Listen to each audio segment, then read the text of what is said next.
Drone Israel dilaporkan telah mengebom patroli PBB di Lebanon ketika Panglima Perang Zionis mengancam untuk memperluas front di wilayah utara.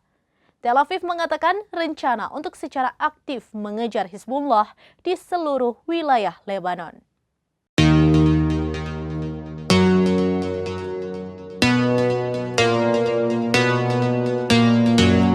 Drone Israel dilaporkan telah mengebom patroli PBB di Lebanon ketika Panglima Perang mengancam untuk memperluas front di wilayah utara.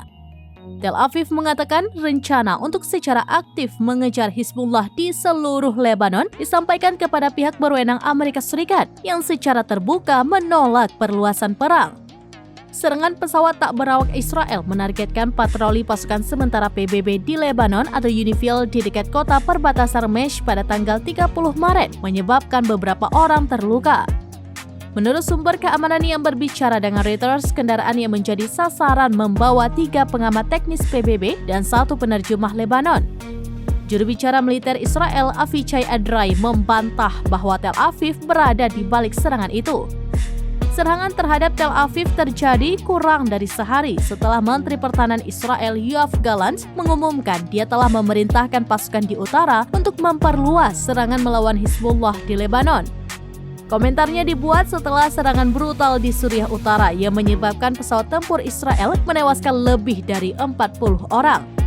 Serangan ini bertepatan dengan serangan yang dilakukan kelompok militan ekstremis Hayat Tahrir al-Syam atau HTS yang sebelumnya dikenal sebagai Front Nusra terhadap tentara Suriah.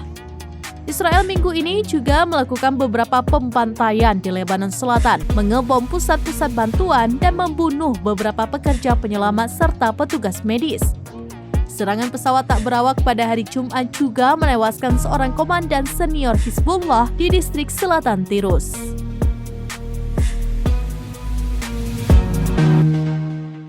Demikian informasi terkini Syedaralun. Saksikan terus beragam informasi lainnya. Jangan lupa like dan share seluruh akun serambinews.com. Download Tribun X sekarang. Menghadirkan lokal menjadi Indonesia.